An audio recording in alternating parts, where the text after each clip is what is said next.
I think Israel does far more for us than anybody on the planet keeping America safe. NATO's important. We have a lot of good allies out there, but nobody is in the center of the action more than Israel, in the backyard of people who want to kill all the Americans than Israel.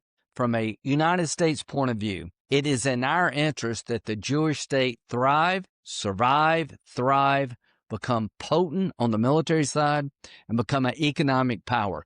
The better you do in Israel, the better America does. If you don't get that, you're missing a lot. So I met with the Prime Minister today. I met with the IDF intelligence officials from Israel. I met with our own military leaders over here. And here's my takeaway. While I celebrate the ceasefire, it was a major accomplishment. Having the hostages brought home was in its own way a miracle. 90 days after the ceasefire, Hamas is not disarming, they're rearming. 90 days after the ceasefire, they're consolidating power in Gaza. They're not giving it up. This is a problem. I do not believe it's possible to have a good outcome in Gaza with Hamas still armed. I don't believe you can develop part of Gaza and be successful if Hamas controls the other part of Gaza. So it's imperative we come up with a plan quickly, put Hamas on a time clock, give them a period of time to achieve the goal of disarmament. And if you don't, I would encourage President Trump to unleash Israel to go finish off Hamas. That's tough for our Israeli friends to hear. It's a long, brutal war. You cannot be successful anywhere in the region until you deliver in dealing Hamas out of the future Gaza and disarming them.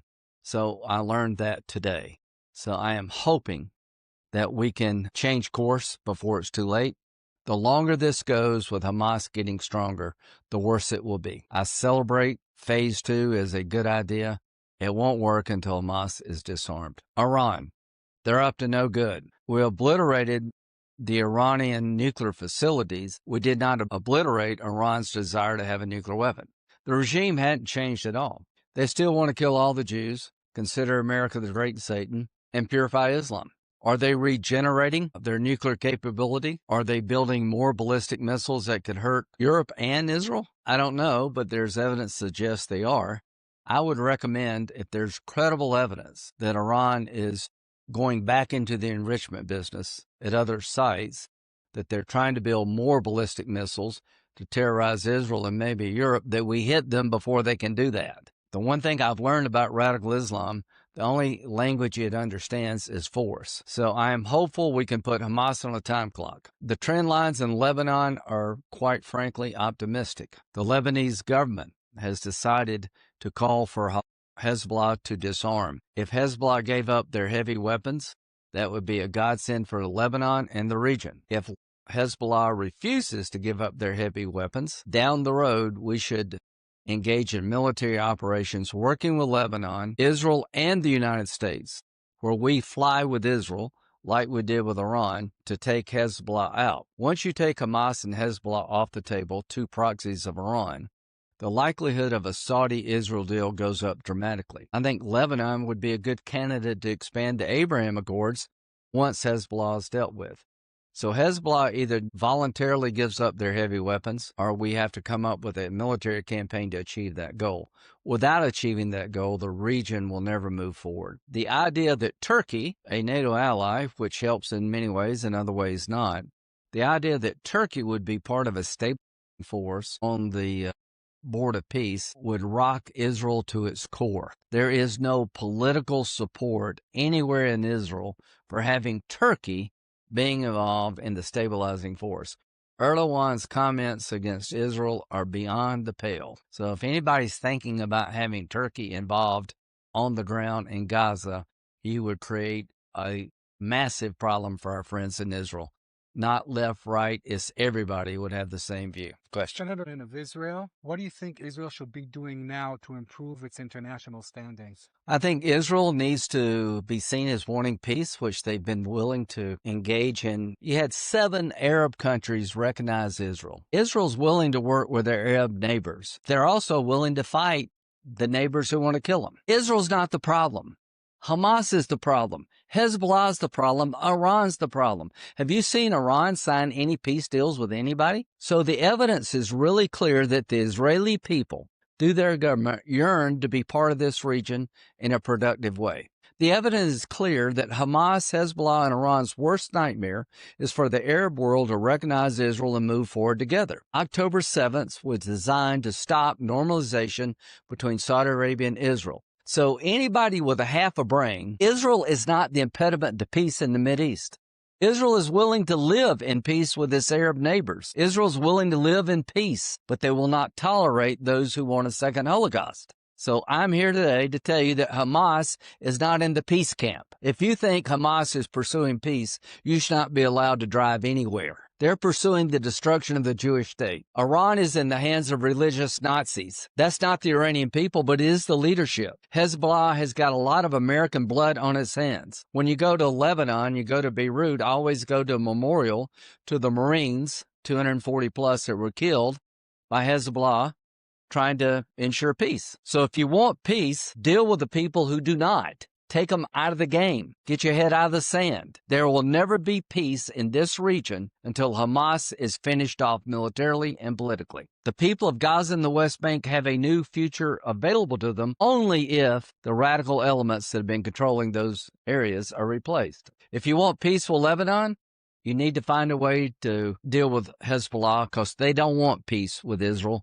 They want to destroy Israel.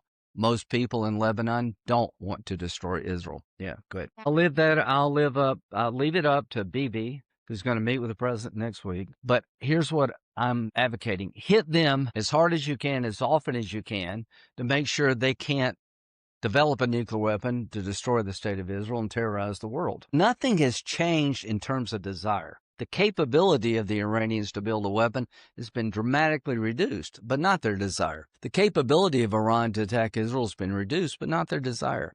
So if you see an effort to regenerate the enrichment program, hit it. If you see an effort to build more ballistic missiles to terrorize Israel that may one day get to Europe, hit it now. To those who want to watch these problems get worse and say you love peace, no, appeasement does not lead to peace. The Iranian regime, in my view, is a religious theocracy bent on the destruction of Israel, purifying Islam, and attacking America, and nothing's going to change until they change. Senator, so we've been hearing a lot of anti-Israel voices throughout the world, throughout the Western world, and even throughout the American right. This is rather new, very strong anti-Israel sentiment. What do you think? There is not a strong anti-Israel sentiment in the Republican Party. They're loud people, but they don't represent the majority anywhere close. I'm from South Carolina. I'm a Republican. I can assure you that 75+% of Republicans in South Carolina cherish the relationship between the United States and Israel.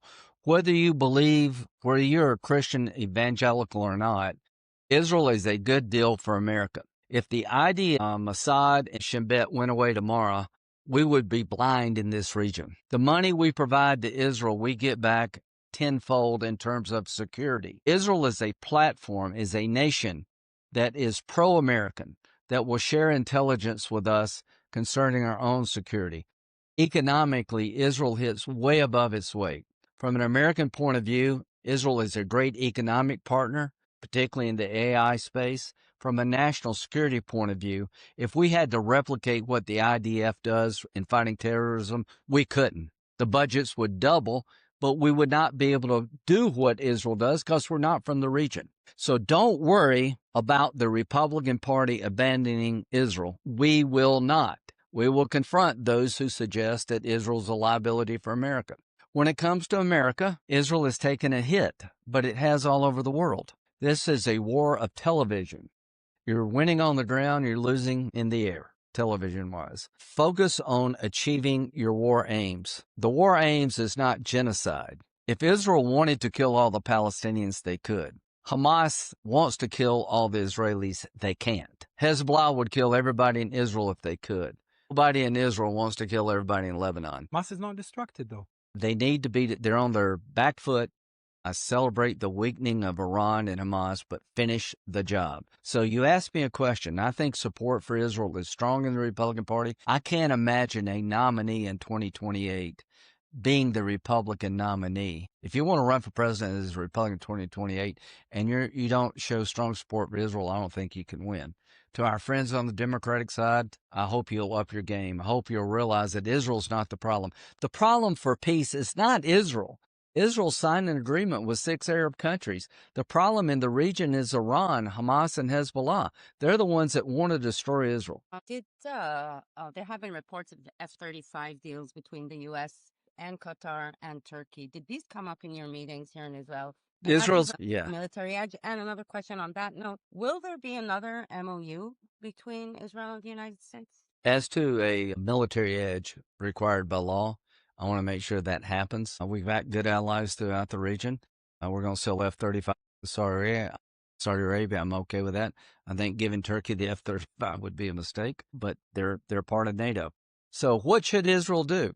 Should they have stronger relationship with the United States or not? People are talking about, some of my closest friends here thinking that Israel should wean off support from the United States. That to me would be a mistake. Let me tell you why. The narrative being sought out there is Israel is isolated unlike any time since its founding. Even America's turning on Israel. What I would do if I were an Israeli politician, I would seek the strongest MOU possible to counter the narrative that America is going nowhere. We are talking about a peace agreement, a defense agreement with Saudi Arabia. What does Saudi Arabia want before they would recognize Israel as a state, as a partner? They want a defense agreement between the United States and Saudi Arabia. Question for Israel. Do you want one? Will it help you? Do you want a defense agreement between the United States and Israel? If you do, now's the time to do it. I don't want to hamper the IDF's ability to defend the Jewish state, but I think a defense agreement between the United States and Israel would put a fine point on the relationship. When Trump leaves, when Bibi leaves, no matter who's coming, we have an ironclad, legal binding relationship between the Jewish state and the United States when it comes to defense. If you want such a deal, I think it's possible, but I would act sooner rather than later.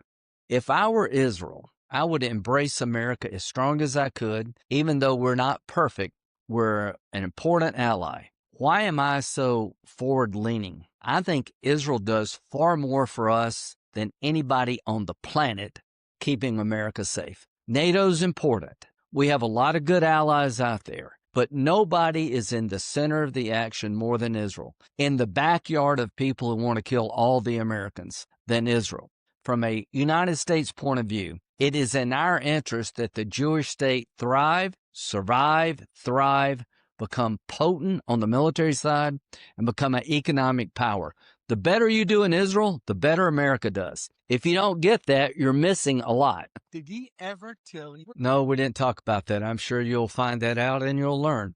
We missed Pearl Harbor. You won't be the first country that missed things. The goal is to right the ship. If when all this is over, Hamas is still standing, the biggest mistake ever. Israel can't allow that to happen. When all this is over, we don't deal with Iran differently than we did before October 7th. Big mistake. Without Iran, there is no Hamas. There is no Hezbollah. There are no Houthis. So you can't rewrite history, but you can learn from it. Again, our nation let our guard down on Pearl Harbor. What do? Well, we've created a network against terrorism. We go where they are before they get to America. And when you change that policy, you'll pay a price. Since 9/11, we've been on the offensive. Wherever radical Islam asserts itself, we go in and try to stop them there before they get here. In terms of Israel, the takeaway for me is that it was a failure, but out of that failure can come success that would make sure that the 1,200 plus who died would not have died in vain. If after October the 7th, Hamas is gone, Hezbollah is gone, Iran is weakened, you have a normal relationship with Saudi Arabia, you add to the Abraham Accords, you have a stronger relationship with the United States, then you could say that we learned the lessons of October the 7th.